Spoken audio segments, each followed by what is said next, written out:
it bothers me that I can't reach everybody because I try.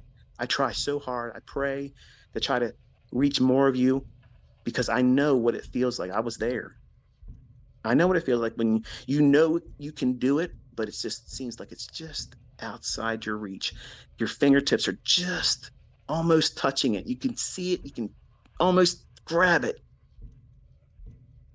You just got to hold on a little bit more time. Keep doing what you're doing, and it'll happen. Any other time when you're trading your five handles, getting out when you're hitting it and you're content with it, there isn't this invisible barrier out there. But then when you start wanting to do more, where you know if you could be consistent with this just a few times a month, wow, what would that do for your trading? Man, that would really set you apart. Like you'd be top tier. You'd be in this upper echelon of trading.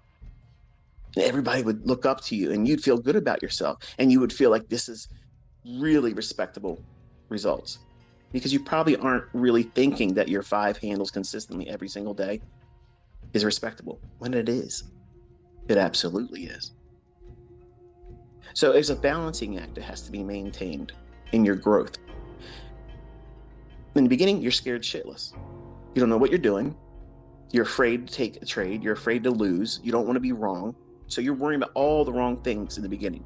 But once you work out all that stuff by experience and conditioning yourself with back testing and doing demo trading, and you work your way into a very low threshold of real monetary risk when you decide to get into live fund trading, you start with a very small amount of leverage.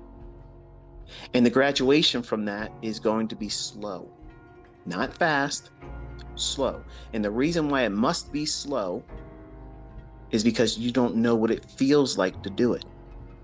When you start building up these larger positions, whether it be a funded account challenge or whether it be now you're funded with a company or you're trading with real money, those things are going to be heavyweight factors on your psyche because you're going to be constantly worrying about, did I do this right? You're going to know that you did it too soon. Guaranteed it's going to happen. You're going to feel that. You're going to feel it. And it's going to cloud your mind. You won't even be able to know when the market's telling you, I'm not going to do that. But you want it to be so badly delivered into your hands. You won't see it. You will not see it. And you'll hold on to it too long. And the worst case scenario, which is what you're trying to avoid, will actually happen. It will come back and roll against you. And that nice, big, handsome profit you had that was unrealized and you knew you should have fucking got out, at least with a partial, you didn't do it. So now what are you doing? You're kicking yourself in the ass about that. You're not ready. You're not ready.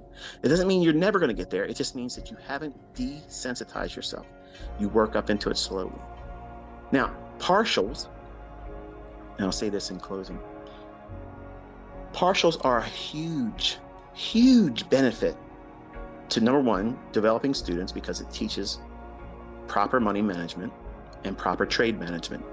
And it helps you grow as a trader. It helps you understand risk. It helps you navigate order flow. But there is no, and I'm telling you openly, there is no recipe that's going to be appropriate for everyone. That's the part that you bring into it. That's your personality. If you're trading, if you're pushing a button, the result should be you're making money. That's it. Not that I impress the people that watch me. Fuck everybody that watches me. Seriously, I don't give a fuck if you like me, okay? If I'm pushing a button and I'm taking on risk, the end of that trade, I better fucking make money. I don't care if you like my post. I don't care if you like my management of the trade. I don't give a shit. Because whether you like what I did or whether you didn't like it, if I didn't do something I didn't feel I should have done or didn't do something I should have done, I'm beating my ass up mentally over that. You could never troll me. Any of you could never troll me as hard as I do myself if I know I did something incorrectly. Cheerlead yourself. Say, you know what? I fucking did this shit today this way and it paid out. I'm fucking hammering it. That's right. That's exactly right. And people think that's arrogant. Fuck them. Fuck these people that talk that shit because they are not making money. So they're fucking miserable. They're miserable. But you're letting those types of people creep in, and you're trying to arm wrestle that shit. Oh, I'm going to show the brokies, the haters, the fucking ICT retards. That's what everybody fucking says about everything. And that kind of stuff is not necessary. You're increasing the level of difficulty for you to focus on what it is that you're really doing this for, which is make money.